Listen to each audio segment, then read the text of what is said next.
আসসালামু আলাইকুম। আজকের রেসিপি গরুর মাংস কষা। তো চলুন শুরু করা যাক। আমি এখানে 2 কেজি গরুর মাংস নিয়েছি। মাংসগুলি আমি ভালোভাবে ধুয়ে পরিষ্কার করে নিয়েছি। আমি এখন এখানে মশলা দিব। তো প্রথমে দিব 2 টিস্পুন হলুদ গুঁড়া, 2 টিস্পুন মরিচ গুঁড়া। ঝালটা আপনারা আপনাদের স্বাদ অনুযায়ী দিবেন। 2 টিস্পুন ধনিয়ার গুঁড়া, 2 টিস্পুন জিরার গুঁড়া, আর দিব স্বাদ অনুযায়ী লবণ। এরপর দিব 3 থেকে 4টা পেঁয়াজ বাটা।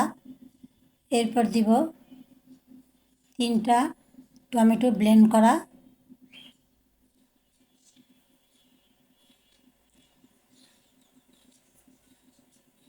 এরপর দিব 3 টেবিল স্পুন আদা বাটা আর 2 টিস্পুন রসুন বাটা। আর দিব টক দই। আমি এখানে হাফ কাপের মতন টক দই দিয়েছি। আমি এখন ভালোভাবে সমস্ত উপকরণ মেখে নিয়েছি। এরপর আমি আধা ঘন্টার জন্য মাংসটাকে ম্যারিনেট করে রেখে দেব। আমি এখানে একটা পাতিল নিয়েছি আর এখানে হাফ কাপের মতন তেল দিব আর দিব 3 থেকে 4টা পেঁয়াজ কুচি। পেঁয়াজ কুচিগুলি আমি ভালোভাবে ভেজে নিব, বেরেস্তা করে নিব। তো আমার বেরেস্তা করা হয়ে গিয়েছে। আমি এখন নামিয়ে নিব। তো আমি এখান থেকে হাফ উঠিয়ে নিব আর হাফ রেখে দেব।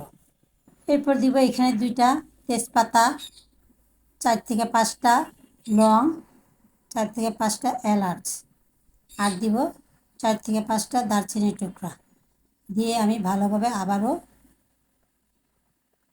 ভেজে নিব। তো ভাজা হয়ে গিয়েছে। আমি এখন যে মাংসগুলি মেখে রেখেছিলাম সেই মাংসগুলি দিয়ে দেব। তো মাংসগুলি দিয়ে আমি ভালোভাবে পেঁয়াজের সাথে মিশিয়ে নিব। এরপর আমি 20 মিনিটের জন্য ঢাকনা দিয়ে বাকি রান্নাটা করে নিব।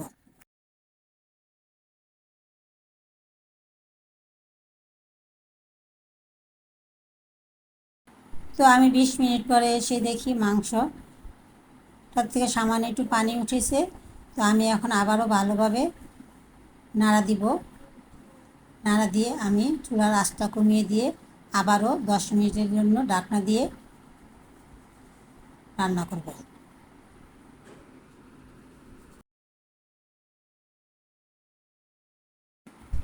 তো এরপর মাংসটাকে আমি এই পানি দিয়ে চুলার আঁচ কমিয়ে দিয়ে কষিয়ে নিব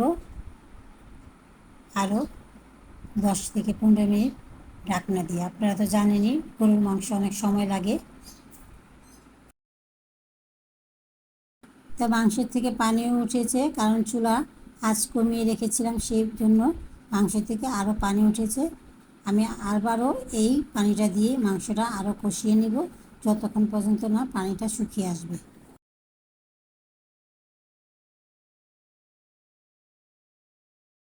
তা মাংসটা আমি আবারও ভালোভাবে নাড়া দিয়ে কষিয়ে নিব। তো মাংসটা প্রায় 50% সেদ্ধ হয়ে এসেছে। আমি আবারও ঢাকনা দিয়ে 10 মিনিট রান্না করব।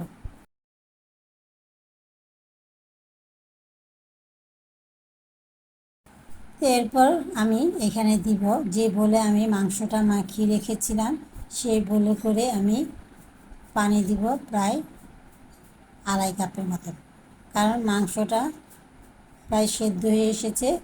এই জন্য আমি আর বেশি পানি দিইনি, অল্প একটু পানি দিয়ে আমি বাকি রান্নাটা করে নিব ঢাকনা দিয়ে 30 মিনিটের জন্য।